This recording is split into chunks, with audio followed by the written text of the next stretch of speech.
سلامة إني هبلنا كورات خطات التجري ميديا نيتورك أي تجدو إندرجاتشون أبي أحمد ملسي والله أبي أحمد أوان كنا تجري نجدو ناب إيرتران تلوخو قبل الهز تجري بدل يتوصل لي إلو من واريو أبي برلمان مزراو ذكر أي تجدو نزي ملسي هاو خينو تلوختين السينوران يقداس بمبال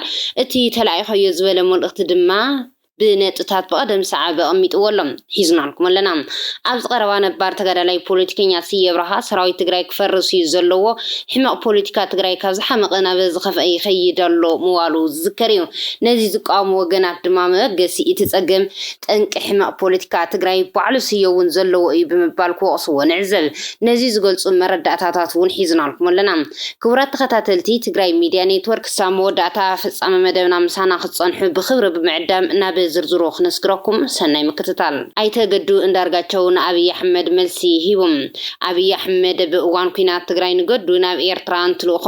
ኣብ ልዕሊ ትግራይ በደለይ ተውፅሕለይ ኢሉ መንባር ይዛረብ ኣብ ፓርላማን አይታ ገዱ ነዚ መልሲ ዝሃበ ኮይኑ እቲ ልኡኽተይ ንሰይ ነበረን የግዳስ ኣጠናኺርና ንቐጽለሉ ወያነ ገዲም ከይትምለስ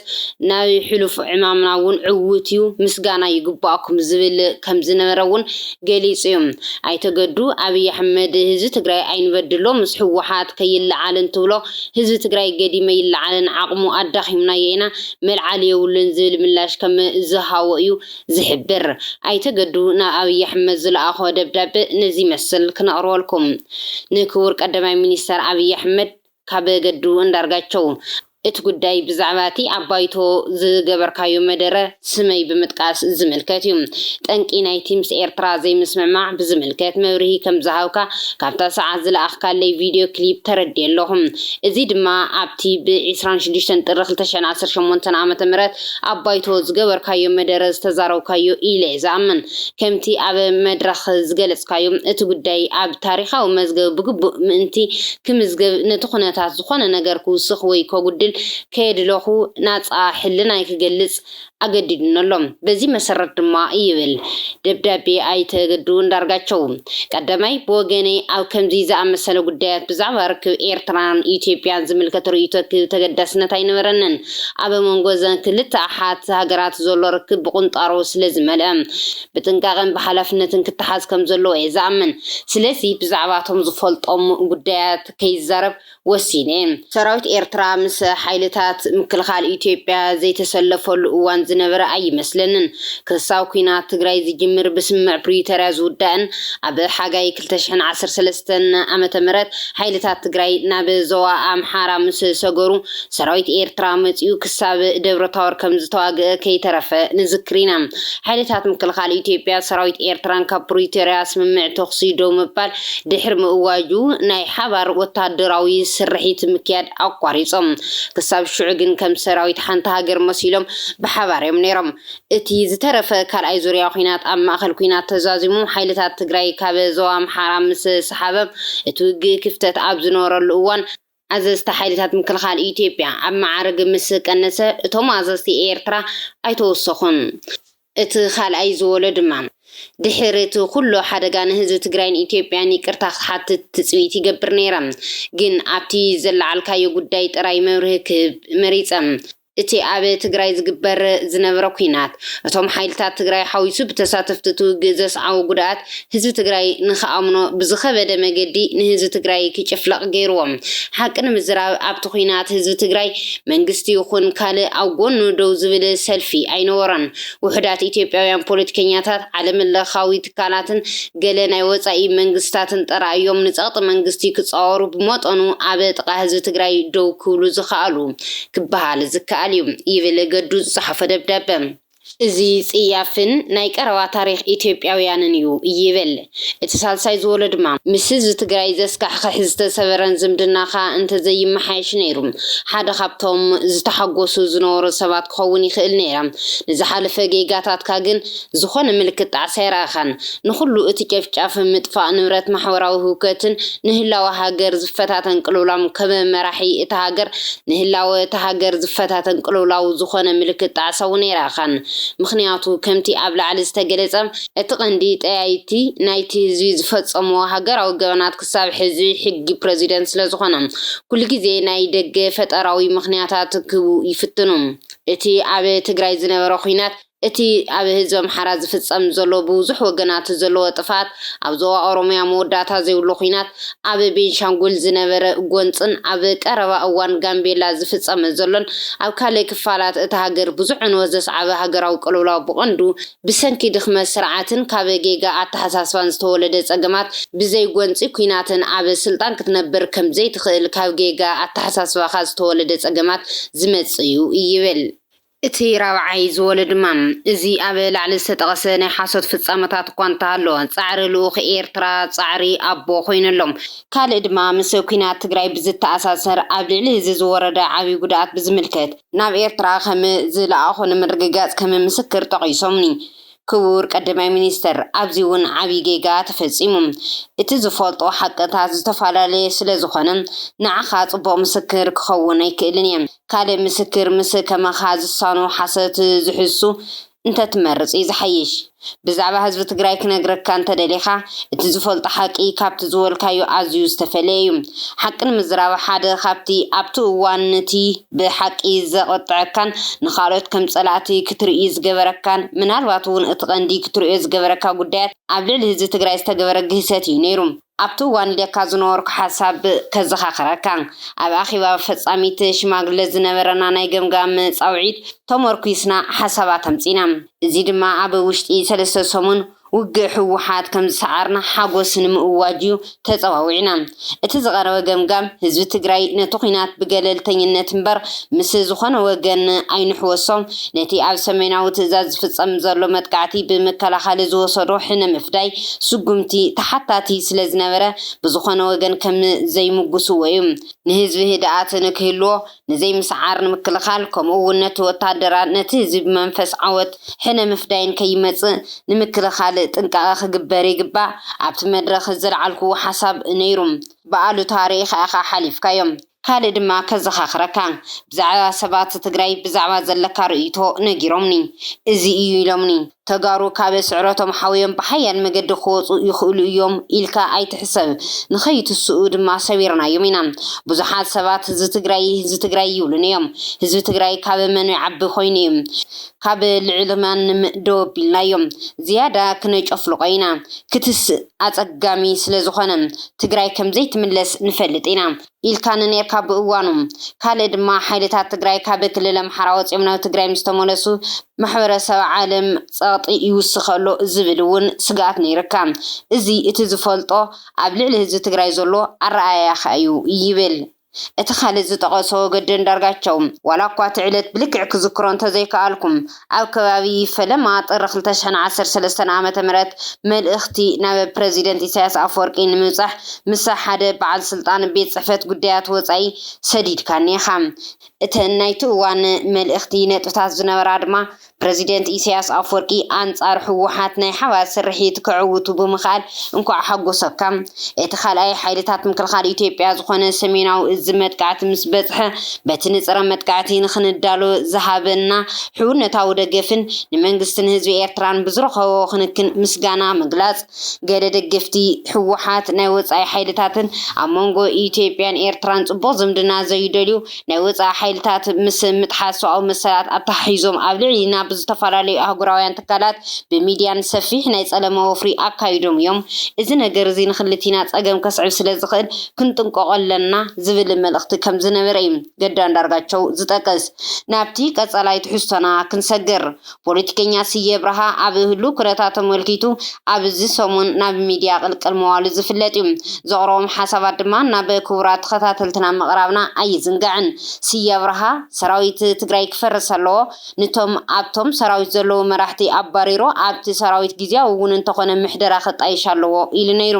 ነዚ ዝቃወሙ ወገናት ድማ መበገሲ እቲ ጸገም ጠንቂ ሕማቕ ፖለቲካ ትግራይ ባዕሉ ስየ እውን ዘለዎ እዩ ብምባል ክወቕስዎ ንዕዘብ። ኣብዚ ጉዳይ ኣብ ማሕበራዊ ሚድያ ዝረኸብናዮ ንጽሑፍ ዘራጉድ ሓሳብ ክነቕርበልኩም። ኩነታት ትግራይ ብግቡእ ንዕዘብ። እቲ ሎሚ ዝረአ ዘሎ ጸገም ፖለቲካ ትግራይ ዝተዘርአ ብዋናነት ብ1993 ዓመተ ምህረት ካብ ሕወሓት ተፈልዮም ዝወፁ ውስናት ኣባላት ናይቲ ብሉሙድ አንጃ ተዋሂሉ ዝጽዋዕ ዝነበረ ክፋል ኣመራርሓ ህወሓት ኣቢል ይምባል ይከኣል ይብል እቶም ዝበዝሑ ኣባላት ናይቲ አንጃ ኣብ ከይዲ እናሰኸኑን ምስ ሕሩራት ጸላት ህዝቢ ትግራይ ዝኾኑ ውልቀ ሰባት ውዳበታትን ኣይንሰርሕን ኢሎም ንዋዕሎም ካብ ጎዳኢ ምንቅስቓስ ተዓቂቦም ዝጸንሑ እንትኾኑ ገሊኦም ድማ ንትግራይ ይጠቅም እዩ ኣብ ዝበልዎ ዓውድታት ስራሕቲ ኣውንታዊ ተራ እናተጻወቱ ዘሊቖም እዮም እንተኾነ ብኣጻብዕቲ ዝቑጸሩ ኣባላት ዝነበር አንጃ ህልኽ ገዚኡዎም ምስ ጸላት ህዝቢ ትግራይ ዝኾኑ ውልቀ ሰባት ውድባትን እናተላፈኑ ንዋዕሎም ንብሔሮም ክልሎምን ኣብ ዝጎዱ ምንቅስቓሳት እናተሳተፉ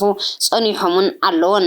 ናብዚ ውሕዳት ኣባላት ነበር አንጃ ዘበገስዎ ህዝቢ ዓዲ ለኪሙ ዝጎድእ ምንቅስቓሳት ድማ ካልኦት ቅድሚ 1993 ዓመተ ምህረት ብድሕሪት ካብቲ ውድብ ዝተፈለየ ናይ ተጻውኦ ምኽንያት እናለቐቑ ዝወፁ ሰባት እውን ተሓዊሶምስ ኣብዚ እዋን እዚ ኩሉ ብሓባራ መኸተ ትግራይ ኣብ ዘቕህ መሰላልፋ ቆይሞም ይርከቡ እዞም ህዝብን ዓድና በዝጎድእ ምንቅስቓስ ተሳተፉ ዝነበሩን ውሕዳት ክፋል ነበር ምስቶም ኣብ ኣሉታዊ ምንቅስቓስ ዘይተሳተፉ ንህዝቦም ኣብ ዝጠቅም ንጥፈታት የገልግሉ ዝነበሩን ብ1993 ዓመተ ምህረት ካብቲ ውድብ ዝወፁ ኣባላት ነበር አንጃ መብዛሕትኦም ቅድሚ ኩናት ጽንተት ናብ ትግራይ ክመጹን ንናይ ቀደም ቃልሶም መስዋዕቶምን ኣፍልጦ ሰርቲፊኬት ብምሃብ እቲ ዝነበረ ቅርሕንቲ ክረግብን ብብሔራዊ ሓድነት ፈጢርካ ኣብ ናይ ዓድን ህዝብን ጉዳይ ተሓባቢርካ ከስርሕ ዝኽእል ድሙቕ መድረኽ ኣብ ርእሰ ከተማ ክልል ትግራይ መቐለ ተኻይዱ ነይሩ ድሕሪዚ ናይ ዕርቂ መድረኽ እቲ ሽዑ ኣብ ኢትዮጵያ ዝምዕብል ዝነበረ ብሚድያታት ዝተሓገዘ ጸረ ትግራይን ተጋሩን መጸለምታ ኣብቲ ብብሔር ዘነጻጸረ ስለ ዝነበረ ብትግራዋይነቶም ምኽሮምን ተመክሮምን ንምጥቃም ብብሔራዊ ሓድነት ንምጥንኻርን ተዋሂሉ ቤተኛ ክኾኑ ዝተገበሩ ብኣጻብዕቲ ዝቑጸሩ ገለ ክፋል ነበር አንጃ ህወሓት ምስ ውሽጣዊ ቂሞም ስለ ዝጸንሑ እቲ ዝፈጠረሎም ኣጋጣሚ ምስ ልሕልሕ ዝበሉ ኣባላት መሪሕነት ውድብን መንግስትን ረኺቦም ብምጥባቕን ምስኦም ብምሕባርን ነቲ ውድብ ካብ ውሽጢ ከዳኽምዎ ይፅዕሩ ከም ዝነበሩ ንድሕሪ ተመሊስካ ብዝተገበረ ዳህሳሳዊ ምፅራይ ተፈሊጡ እዩ ይብል እቲ ጽሑፍ እዞም ውሕዳት ሕዚ ኣብ ጎዳኢ ምንቅስቓስ ዘለዎ ክፋል ካብ ውሽጢ እቲ ውድብ መንግስትን ክሕዝዎም ዝፈተኑ ልሕልሓት ድማ መራሕቲ ዓበይቲ ትካላት ትምህርቲ ዝተወሰኑ ኣባላት ኣመራርሓ ቤት ጽሕፈት ህወሓትን እዮም ነይሮም እዚ ኩሉ እንትኸውን ኣብዝሓ መሪሕነት እቲ ውድብ ነቲ ዝነበረ ተጻብኣይ ሃገራዊ ኩነታት ንምምካት ብሔራዊ ሓድነት ኣብ ምፍጣር ልምዓት ኣብ ምስላጥን ካብ ጣብያ ክሳብ ወረዳ ዘሎ ጸገም ሰናይ ምምሕዳር ንምፍታሕ ምትዕርራይ ኣብ ምግባርን ተጸሚዱ ስለ ዝነበረ ገዚኡ ብውሽጥን ብደገን ይስርስር ምንባሩ ብግቡእ ከይተገንዘበ ጸኒሑ እዩ ሕዚ በቲ ገለ ተዓዘብቲ ዘካይድዎ ዳህሳሳዊ ምፅራይን እቲ ውፅኢት ባዕሉ ብግልፂ ከም ዘርአየን ብፍላይ ነቶም ውሕዳት ኣባላት ነበር ብላዕሊ ኮይኑ ዘንቀሳቐስ ሓደ ውልቀ ሰብ ኣብ ውሽጢ ውድብ መሪሕነት ሒዞም ንዝነበሩ ውልቀ ሰባት ተጠቒሙ ድሕሪ ሰነ 2013 ዓመተ ምህረት ዓወት ምቁፅጻር መቐለን ቅድሚ ነሓሰ 2014 ዓመተ ምህረት ማዕበላዊ ወራርን ኣብ ዝነበረ ግዜ ኣብ ውሽጢ እቲ ውድብ ባዕሉ ዝኣልዮ ሓዱሽ አንጃ ክፈጥር ጽዒሩን ተዓዊቱልን እዩ እዞም ቁርዋት ኣባላት ነበር ኣብ ውሽጢ መሪሕነት ውድብ ዝፈጠርዎ ምእዝዞም ዝኾነ ጥጂ አንጃን ድማ ብሓባር ኮይኖም እናተናውን መንግስቲ ትግራይ ፈሪሱ ብናይ ማሕበራት ውድባትን ፍሉጣት ዝበልዎም ውልቀ ሰባትን ካውንስል ክትካእ ምኽርን ናምሰሉ ብዕላዊ ዘይዕላውን መንገድታት ይፍንው ጸኒሖም እዮም ቅድሚ እቲ ረጽሚ ኣብዚ ደረጃ ዝመጽሑም ናይዚ መንግስቲ ትግራይ ኣፍሪስካ ብካውንስል ምትካእ ምንቅስቓስ ቀላሳይ ዝኾነ ኣይተሲ አብርሃ ነዘን ሽርሒ ብዕላዊ መገዲ ንምስላጥ ምስ ናይ ሽዑ ኣቦ ወንበር ህወሓትን ፕሬዚደንቱ መንግስቲ ትግራይን ዶክተር ደብረጽዮን ሕዚ ኣብ ዘለዎ ሃገር ኮይኑ ይላወዎ ነይሩ እዩ ይብል እቲ ጸሓፊ ኣይተስየ ነዚ መንግስቲ ትግራይ ናይ ምፍራስ ዕላዊ ለበው ጠጠው ዘበለሉ ምስ ናይ ሽዑ ፕሬዚደንት መንግስቲ ትግራይ ዶክተር ደብረጽዮን ረኺቡም ዘቋረጹልን ባዕሉ ኣብ ሚድያ ወፂ ከም ዘረጋገጾ ብኣቆጻጽራ ፈረንጂ ኣብ ወርሒ መስከረም 2021 እዩ ነይሩ ይብል ኣይተስየ ነዚ ሕዚ ኣብ ጉባኤ ኣይሳተፍን ኢሉ ካብ ውድብ ዝወፀ ሓዱሽ እውን ኣተሓባባሪ ምዃኑ ብስፍሓት ዝእመነሉ ኮይኑ ብመሰረት 2021 ዓመተ ፈረንጂ ንፕሬዚደንት መንግስቲ ትግራይ ብቴክስ ዘቕረቦ ሓሳብ ከምቲ ንሚድያ ዝገለጾ ሰራዊት ትግራይ ናይ ሓደ ፓርቲ ሰራዊት ኣይትግበሮ ኢለዮ ዝብል ዘይኮነስ መንግስቲ ትግራይ ዝበሃል ደጊመ የድልን እቲ መኸተ ምእንታን ንኹሉ ክሓቁፍ እቲ ዘሎ መንግስቲ ኣፍሪስካ ካብ ኩሉ ኣካል ማሕበረሰብ ውዳበታትን ዝተዋጻጸ ካውንስል ኣጣይሽሞ ካብኡ ድማ ጊዜያዊ መንግስቲ መስረት ዝብል ነይሩ ይብል እቲ ጸሓፊ ملسي ناي شعب بريزيدنت كلل تግራይ زنبره ناي لومي أبومبر حوحا دكتور دبرتين نصرن حاصيرن نيرو زبل تصحفي حزب تግራይ زقومو منغستي ناي مفراس سلطان يبلين زبل كم زنبره يزغلص كم زفلت ات اوانتي كمتي باسغداد خناتا بدحريو عامت كلته ورحن صنيحم اب بريتوريا منغست تግራይ كفرز تغورلو خناتا زيكونس حزب تግራይ مستي ابغاغسا نايتي خينات نمنتاي زي حغاو مرصا اكايدكم بزبل شفان مخانو تتحيزم كم هزبي بفنان منغستنا نابوت يملس نابله تقاليسو بچبطون مسوات خفيلو منغستنا نابوت زملس لوغيزي اينيرم ازي كاب شعو اب مقلس تغبر قبلا مرحتي منغست تግራይ اب دابات هزبي تحغواسو زغلصلو زنبره دبابن مزكارون يكاليوم يبل بدحر زينو يروح وحات منغست تግራይ نتي زي تزازم صنتتاو كينات كعوتو نبعل ايتسيه اب وشط مرحنت وحاز فطرو شعوب نصر زي تفلته طج نتاز فشلت منغستي ناي مفراس حاسو منخيسوم قال اجندا نفطرو حيلታት مخته كخفافلو بسروع محوراو ميديا سفيح بروباغندا كفنو زجمرم نزي شعو زي تنقحلو طج انجا مخته تግራይ زدخم زنبره منغست تግራይ زفرسلو منغدي يلش زنبرن بمشطر منبارو دحيرم زوصو حبريتاتات كم زردو يزطقس تصحفاي ازي ناي بعل ايتسيه محاورن ناي زي طج دليتن زغاوحن زمدمدن زنبره مسرتن ابوصاي بزغبرانا يوتيوب ميدياتاتيوم زن ميدياتات زين كسام مقله حرات وص منغست تግራይ نابوت زملسن مخته تግራይ اب مدنفع ابي ترا تصاويتنين دحرن مقله حاويس مزحتين كتماتات تግራይ حرام وصاغن هز تግራይ منغست تግራይን سراويت تግራይን ዝተረፈከታት تግራይ حران موصا قصال صنتتاو كينات صلاتن ممكات اب زربارولو اوان زن ميدياتات زفنو زتوادده فنوا نحيل مخته دياسبورا محبرات كومونيستاتن تغيريم ولك اكتيفيستات مختن اوغال مگدياتين بزحزن درجه خفافيلنوين ناي قربا عرك ابي زخونه جنرال صرقان قرمم بتتان كوينو قصال قالسي بدباي وغ خكايد اب دعر حفاش موسانو ناي شعوب بريزيدنت تግራይ نسودان وصامو او اتحبابر اتي كوينات نحنا خنمرحيلو زهاو مخري حز زلو اسلالف فاريخا اتبايتسي يزمرح غجل اوديت مفراس منغستي قدم يلون اب حساب ابارات نبر اتي ودب كم زنبر ايو زمالاخت يبل دحري سنه 2013 عامه مرت منغست تግራይ ናብ ቦቱ መምላስ ኣብ ዲያስፖራ ኮይኖም አጀንዳ አተሲየ ብርሃ ዘተሓውሩም ዘን ዝተጠቀሳ ሚዲያታት እናወደው ዘንቀሳቀሱ ዝነበሩ ነበር ናይ TDA محبر لمعات تግራይ ዋና ፈጻሚ ስራሕ ዶክተር ሰሎሞን መዝገቦ እዩ ዶክተር ሰሎሞን ቅድሚ መንግስቲ ትግራይ ናብ ቦቱ መምላሱ ኣብ ዝነበረ ቃልሲ ዲያስፖራ ግቡኡ ዝተዋፀ እንትኸውን ድሕራይ ግን ነተን ሚድያታት ከም መሳርሕና ተጠቀመ አጀንዳ ናይ ንበዓል ስየ ኣብ መሪሕነት ህወሓት ብሕው ዝተጠጀ ዝነበረ አጀንዳ እዩ እናስረፀ እናስለጠን ጸኒሑ ይበለ ዶክተር ሰሎሞን ድሕሪ ምፍራም ውዕሊ ሰላም ፕሪቶሪያ ናይ GSTS ልኡኽ ኮይኑ ነቲ محبر وكيلن ناب تግራይ بممصا اب ميديا قريبو حوحات ابيتاو ديمقراسي مسمر غديفا نيو ليبراليزم كتكتللو وايلو اب غداي ريت عالم ابال زيكونو لطرح زيكونو زقوم بارتي تزاز مسل حساب ماهو نايتو وان مزرارو زعبا منبارو يزخاخر تصحفي حد صر منغستي تግራይን حوحاتن نطفت دكتور سلمان تغارو زي زبحال ገንዘብ ዘይዋጹልን መዋዕሉ ባዕሉ ምናልባትውን እኒ በዓል አይተስየ ካልኦትን وحدات راح زفلطوم هورن برودكاستينج سيرفيس مالتون HBS زبحال ناي زن تطقسا ميدياتات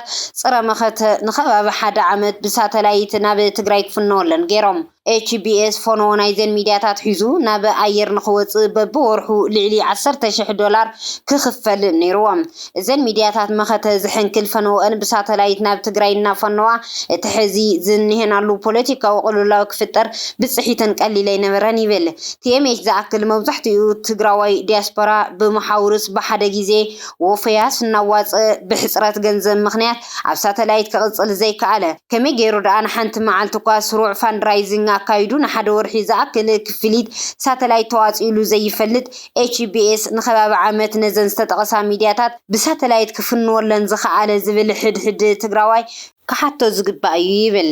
ወናኒ የኤምዲ ሚዲያ ናይ ትግልጋሎት ናጻ ተጠቃሚ እንዳሃለዋ ሓደ መዓልቲ ብጎርሁ ዘይንካ ነኺኡ ኤችቢኤስ ከም ትብሉና ብናይ ትግራዋይ ናይ ገንዘብ አበርክቶ እንተኮይኑ ነዘን ሚዲያታትና ብሳተላይ ዝፍንወለን ዘሎ ንምንታይ ኦዲት ዘይግበር ኢሉ ዶክተር ሰለሞን መዝገቡ ሓቶም ዶክተር ሰለሞን ድማ እቲ ንሳተላይ ዝኽፈል ገንዘብ ካበይ ከም ዝተረኸበ ኣየእትወኩምን ዝብል ወተሃደራዊ መልሲ ዝመስል ነታሓታቲ መልሲዩ ካብ ሓበራዊ ኔትወርኮም ሰሪዝዎ እዩ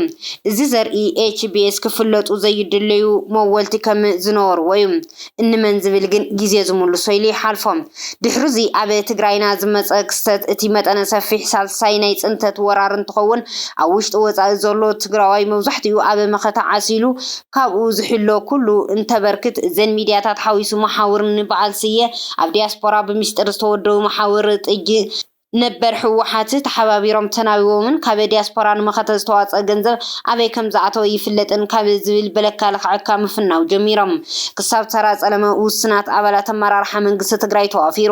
ሳላ ብዝሓተ ቃለሳይ ዲያስፖራ ሳላ ርብርብ ህዝብን ሳላ መስዋዕትነት ሰራዊትን ንፀለመን ጠቐነን ቦታ ዘይህብ መሪሕነት እቲ ማዕወላዊ ናይ ፅንተት ኩናት ተመኪቱ ከምቲ ዝተኸታተልናዮ ብውዕል ፕሪቶሪያ ክኽንበት ክኢሉ ይብል ብዘይካዚ ድማ ክርአ ዝግቦ እቶም ንሰላም ክዛተዩ ናብ ፕሪቶሪያ ዝኸዱ ልኡኻት ትግራይ ኣብቲ ልዝብ ከክልተ ወይ ሰለስተ እናኾኑ እዮም ብንእሽተይ ጉጅለ ምስቲ ልኡኻት ፌደራል መንግስቲ ብፍላይ ድማ ሬድዋን ሁሴን ገዲኦን ጢሞቴዎስን ዝላዘቡ ዝነበሩ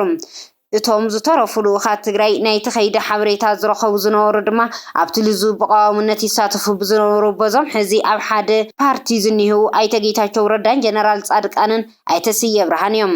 ሓሳቦም ዝህቡ ዝነበሩ እውን ነዞም ሰለስተ ተቃዋምቲ ተላዘብቲ ከም ዝነበረ እዩ ዝዝረብ እዞም ተቃዋምቲ ተላዘብቲ ሕዚ ሰለስቲኦም ኣብ ሓደ መኸታ ትግራይ ዘባኽን ውድብ ቆይሞም እንትረኣዩ ካብኡ ብምብጋስ ጥራይ ክሳብ ክንደይ ንረብሓ ትግራይ ንዘለኣ ኣኾም መንግስትን ተኣመንቲ ኮይኖም ኣብቲ ድርድር መጉይቶም ነቶም ኣብዝሓ ኣብ ደገ ዝፀንሑ ልኡኻት ክንደየናይ እቲ ናይ ውሽጢ ድርድር ብልክዑ ይነግርዎም ሓሳቦም ከም እታወት ይወስዱ ነይሮም ዝብል ርትዓዊ ሕቶታት ዘስዕብ እዩ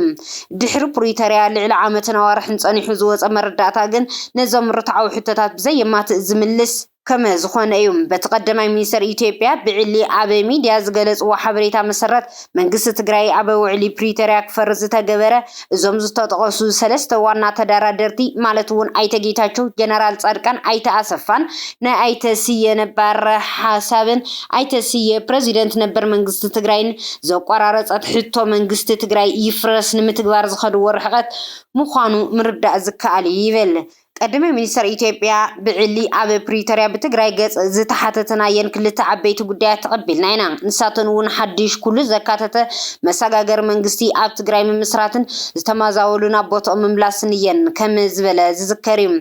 تمن ببتي حزدو محاور نين أي تسيء نين حزي كبح وحات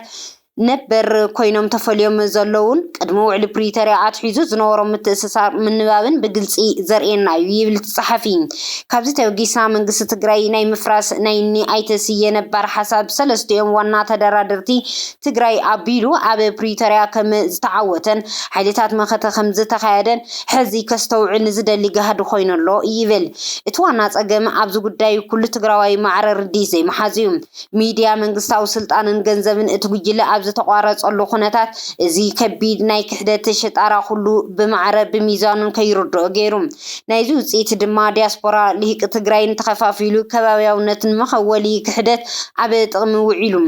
ሞራል ህዝቢ ሰራዊትን ተነኺዩ ብወገን ደንበ ወረርቲ መጽነትን ካብ ሞራልን ስምዒትን ሰዓራይነትን ፈጢሩ እዩ ይብል ድሕሪኡ ጉባኤ ድሕነት ውዕል ፕሪቶሪያ ክኽበርን ሞሊኡ ክትግበርን ሕወሓ ሰላማዊ ፖለቲካዊ ቃልሳት ጠናኺራ እናካየደት እያ ይብል تصحفي سراوي تجري ون زوعلي سلام كبير مسواتنا زخفلوا اللي بمخانو بمولئنات بغلطفن كتجبر سلاماوي قال سو خمس غزل علاو مجلس أوصيهم نبعل أيتسية دمان مجلس سراوي تكودون دحري جواي دحننت حوحات زبق سطو تجري نايك أمنا أنا مملاس سلام وقال سي كعنقفن كابي دحري مجرجة مسرح وصيهم نبزد لي وميديا بخيلهم جلس صروحهم جميرة ملو كبلي خسس زور قال زيادة نخرر እንትኸይድውን ከም ዝቕጽሉሉ ይእመን ይብል እቲ ጸሓፋይ። እዚ ካብ ዝሓለፈ እዋን ዝያዳ ዘነጸረ ዝነሃረን ሰላማዊ ቃልሲ ውድብ ህወሓትን ሰራዊት ትግራይን ድማ ነቲ ናይ ስየን ጉባኤ ድሕነትን ዝገለፎም ተላኣኽቶምን ዝያዳ ብሓደ ተዋዲዶም ናይ ጸለመ መጥቃዕቶም ካብ ንህወሓት ሓሊፉ ናብቲ በሊሕ ጫፍ መኸተ ትግራይ ዝኾነ ሰራዊት ኣመራርሑን ክብል ደፊእዎም ኣሎ ይብል። ክቡራት ተኸታተልቲ ትግራይ ሚድያ ኔትወርክ ነሰዓት ዘዳለናልኩም እዋናዊ ዛዕባታት እዚኦም ይመስሉ ነይሮም። ንምክትታልኩም ካብ ልበ መስጊና ሰላም